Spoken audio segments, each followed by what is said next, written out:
I'm not gonna spoil anything, but this is a Tron movie. Like, where is Tron in this movie? The whole premise of the movie is they want to take whatever's in the grid and bring it into the real world. Kind of like what we got at the end of Legacy, where Korra gets transported into the real world. They're doing the same here, but they're doing it for military reasons. They're not trying to bring the grid into the world to help humanity or anything like that. They want to bring Dillinger's grandson, I believe it's his grandson, is now running the company. So he wants to bring his soldiers, aka Ares, Jared Leto, God of War, into the real world, and he wants to sell it to the military. So, the soldiers, they don't get tired or anything like that. They can just fight. And if they die on the battlefield, they can just remake them because they're from the grid. But the caveat here is he can send people from the grid into the real world, but they only last for 29 minutes. So the whole idea is them trying to find this special code, the permanence code, which allows everything from the grid to come into the world to be permanent. Because as of now, they only last 29 minutes and then they disintegrate into nothing. But anyways, that's the whole movie. That's the entire movie. Yeah, the story was definitely kind of weak and really just didn't really tie into any of the previous movies, except for a little part towards the end. And then there is a little stinger, a little post-credit scene. Visually, in 3D, Dolby may be the best. While I was watching it, I was just thinking, this is the most impressive 3D I've seen since maybe Pacific Rim. Because, it opens up with the whole Disney fanfare with the lights and they kind of shoot out in lasers like in the second movie, except the castle is no longer blue, it's red. Everything in the grid is just like, it's so good. I mean, there's some good pop out moments. There's some really good depth. First time seeing it in Dolby 3D, I didn't see any ghosting, no ghosting whatsoever. Crystal clear. I don't know if it was 4K 3D, but it looked like it was 4K 3D. It was very good. The colors, the neons, the whole world, this grid is now, it's red. It's not blue. The only thing that, that was missing when I switched over to IMAX was everything in the grid was in 1.90 aspect ratio. In Dolby, of course, it's only 2.39. So when I went over to the IMAX, the grid, I mean, with the marginally larger size Limax screen at my theater, it was definitely more immersive. I mean, there is that moment where in the movie where he's going to break into the NCOM computer system. Ares and his two henchmen are going to break into the NCOM computer to steal the code. That looked great. Like the aerial shot over the entire building as it's kind of zooming in on the little soldiers going up into the building was that takes on kind of like a, like some of the aerial fights that you see in Avatar 2 where they're flying and you get that nice height effect. Same thing here in the IMAX version, which is missing from the Dolby version. Again, this movie was shot for IMAX, not shot in IMAX. So every time you go to the expanded aspect ratio in IMAX, the resolution does stay the same. So you don't get that resolution bump where something that might have been shot in 35 millimeter for 239 switched over to like the IMAX film stock where you get that almost quadruple resolution. So you don't get any of that in this movie. You just get the expanded aspect ratio. And of course, everything in the grid is all digital, so it's all CG. So manipulated and created in the 3D environment. So I know there's always those guys that are like, oh, well, the movie was framed for 239 to fit the majority of cinema screens out there. So it really doesn't matter if you get the IMAX stuff. The fact that they're rendering the grid in the 1.90 aspect ratio means they're going into this for you to see it in IMAX.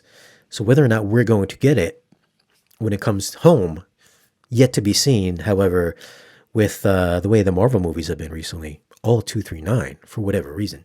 The 3D in Dolby, it was good. However, the IMAX 3D definitely wins out because of those expanded IMAX aspect ratio shots.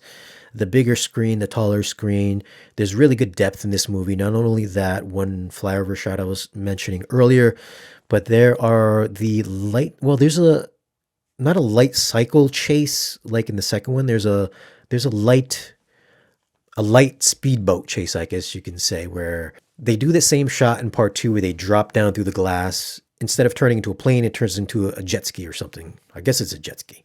And they have this chase, and he's being chased by some digital something. I don't know what they are. They're flying squares that are chasing Jared Leto and the main Gemma Chan on his jet ski. It's just bonkers. The 3D is so good in this. The depth is great. The neon red is just pops off the screen. It is the most visually best looking 3D, maybe even 2D. I didn't see it in 2D, but visually best looking movie I've seen in quite some time.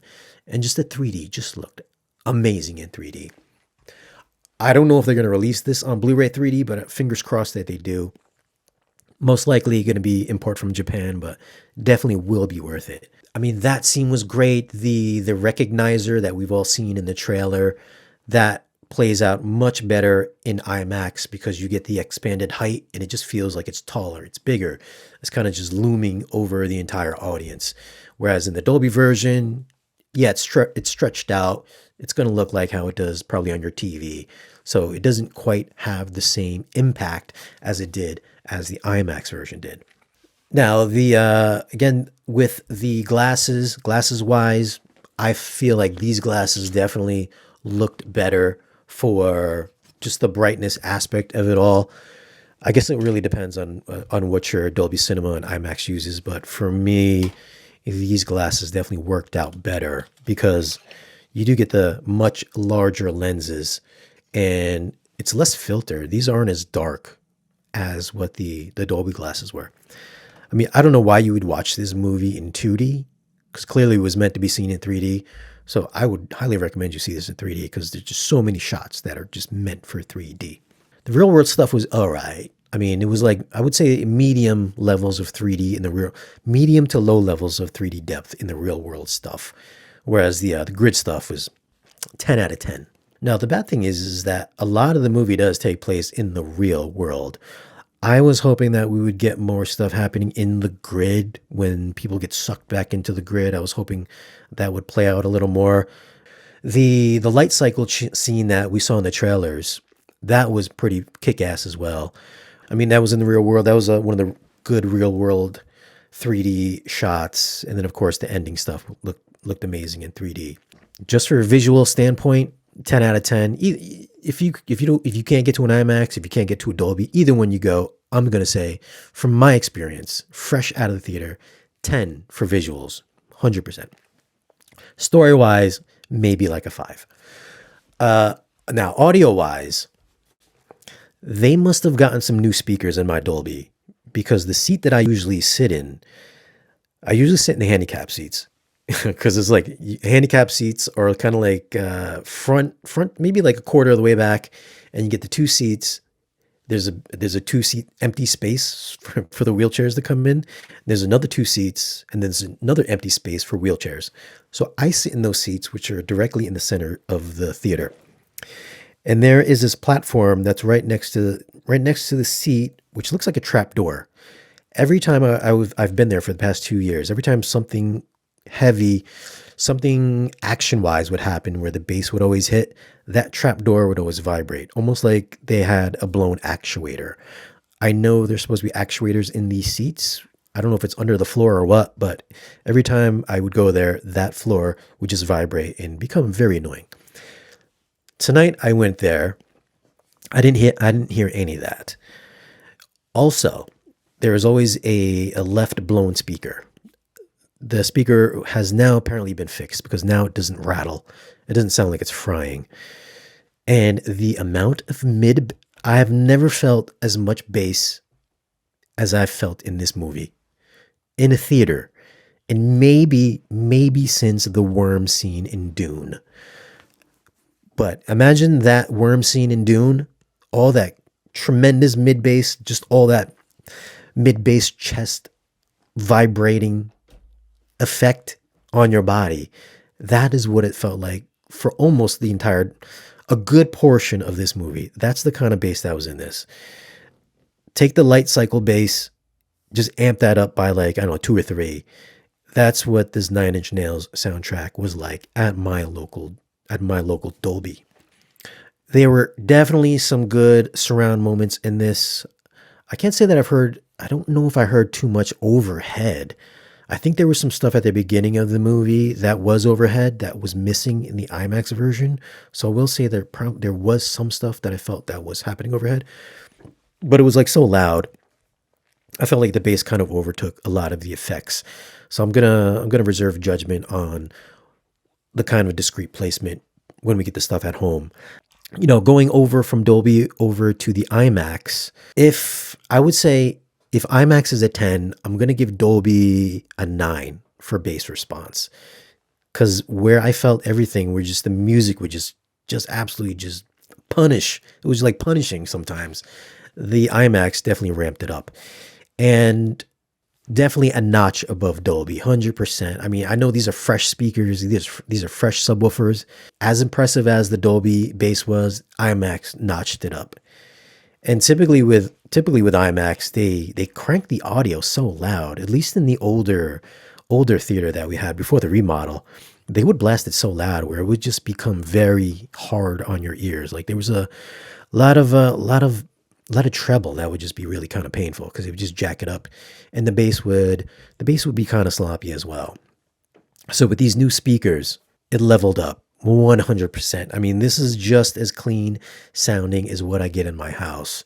So I was really, really impressed with the bass response of how clean, how sharp, and how nice and direct the effects were coming out of the surround speakers.